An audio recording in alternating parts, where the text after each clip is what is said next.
얼마 전에도 미국 정부가 압수했던 물량을 비트코인을 매각을 한다라는 소식들 때문에 시장이 움직이기도 했었는데 이번에는 법무부 측에서 하마스 암호화폐 자금 조달 관련한 그런 이야기들이 흘러나왔고요. 이게 실제로 우리 시장에 어떤 영향력을 미칠지까지도 같이 한번 짚어보겠습니다.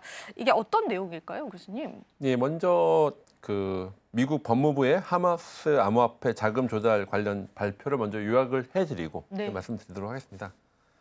미국 법무부는 2025년 3월 27일 하마스의 테러 자금 조달 네트워크를 차단하기 위해서 USDT 기준으로 약 20만 달러 상당의 암호화폐를 압수했으며 2023년 10월 이후 하마스가 150만 달러 이상의 가상 자산을 세탁한 사실을 공개했습니다. 이번 조치는 하마스 지도자 6명에 대한 테러, 살인, 음모, 제재 회피 혐의 기소와 연결이 되었었고요. 암호화폐를 통한 자금 흐름 추적 및 차단을 강조했습니다.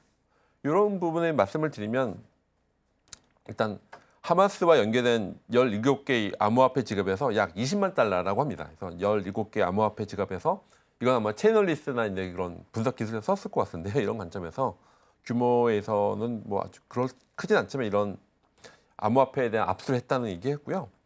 2023년 10월 이후로 150만 달러 규모의 자금 세탁 네트워크와 연결된 것으로 확인되니까 좀 아마 여러분들 채널리스트라는 회사를 아실 텐데 그렇게 되면 다 트래킹돼서 나올 수 있는데 미국이 이제 자금 세탁 굉장히 강한 방지가 굉장히 강한 나라거든요. 그래서 특히 테러 아주 민감하죠. 옛날에 9.1 이후로 아주 강력하게 얘기했던 건데 이런 부분에서 굉장히 이런 규모가 있어서 배경에 대한 말씀을 드리고 세탁 방법도 잠깐 말씀드릴게요. 얘기 나온 김에 이제 장외 거래, OTC라고 하죠. OTC 브로커와 가상자산 거래소를 통해서 자금을 이체한 후에 운영 자금으로 사용됐고요.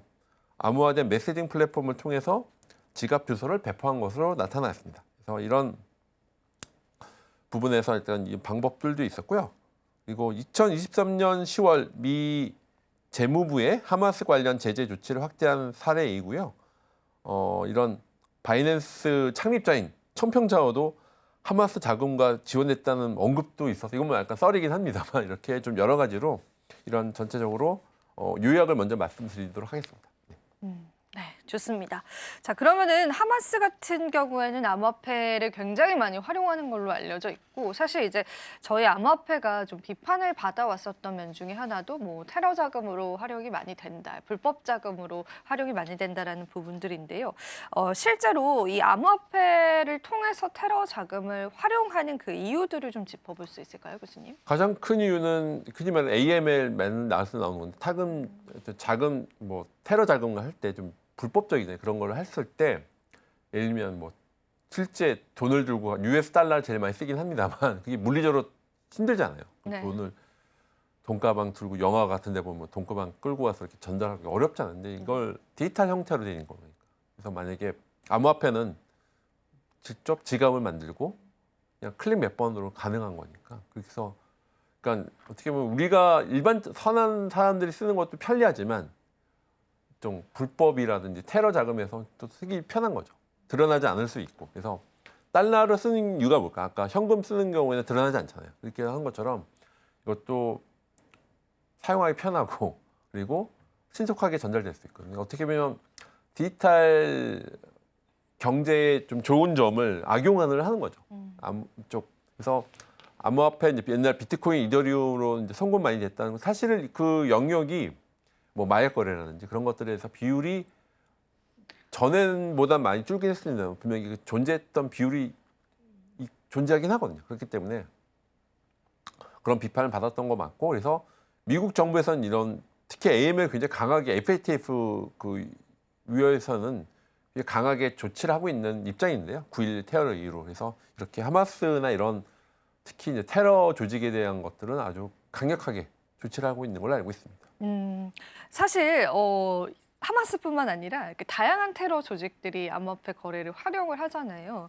그러니까 어떤 사례들이 있는지를 좀 짚어보면 우리 투자자분들도 굉장히 흥미로우실 것 같거든요.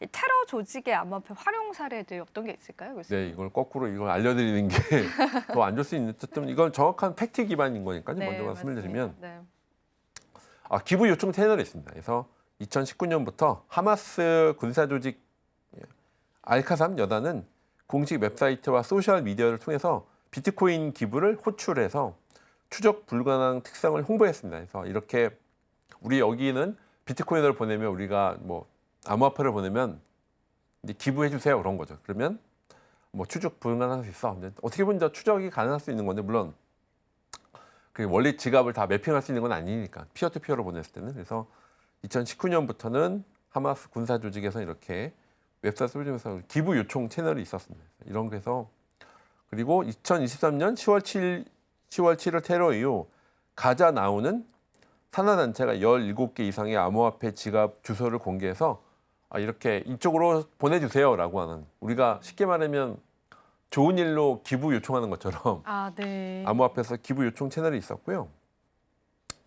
또한 두 번째는 자금 세탁 메커니즘이 있었습니다. 그러니까 기부금은 OTC 브로커하고 가상자산 거래를 통해서 운영 지갑으로 이동한 후 세탁하는 거죠. 그러니까 쉽게 말씀을 드리면 이걸 약간 와싱이라고 하는, 계속 와싱이라는 개념인데요. 계속 지갑 주소를 막 여기저기, 쉽게 말하면 옛날에 보이스피싱에서 막 이렇게 전화 IP 주소 막 돌리는 것처럼 똑같이, 그래서 가상자산 지갑에서 여러 가지 운영지에 왔다 갔다 하면서 운영 지갑 이동해서 자금 세탁 메커니즘 쓸 수 있는 경우가 있어서 뭐 터키 가자지구 기반의 환전소 바이캐시가 핵심 허브로 또 활용돼 있다고 합니다.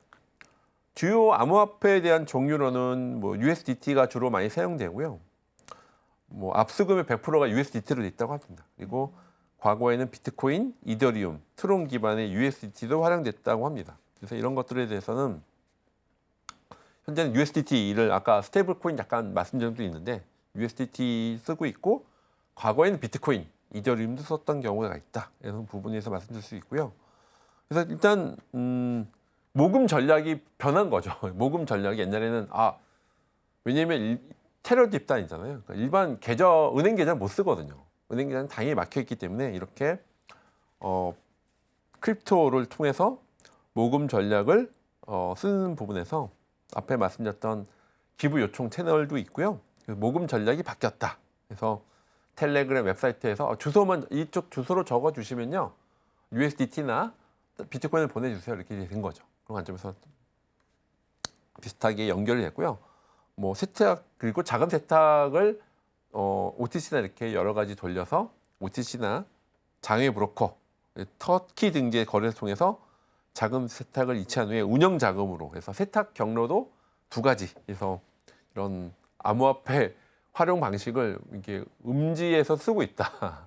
양지뿐만 아니라 음지, 이 자금 세탁을 피하기 위해서 어떻게 보면 더 연구를 많이 하는 것 같아요. 실제로 이런 테러 집단이 연구는 저희 R&D 센터보다 연구를 더 많이 하는 것 같습니다. 이런 부분에 대해서. 그러면은 말씀해 주신 것처럼 다양한 경로로 자금 세탁도 하고 있는 상황이고, 또 이 블록체인 시스템을 인용을 해서 실제로 많은 이제 테러 자금들을 조달받고 있는 것도 확인이 되고요.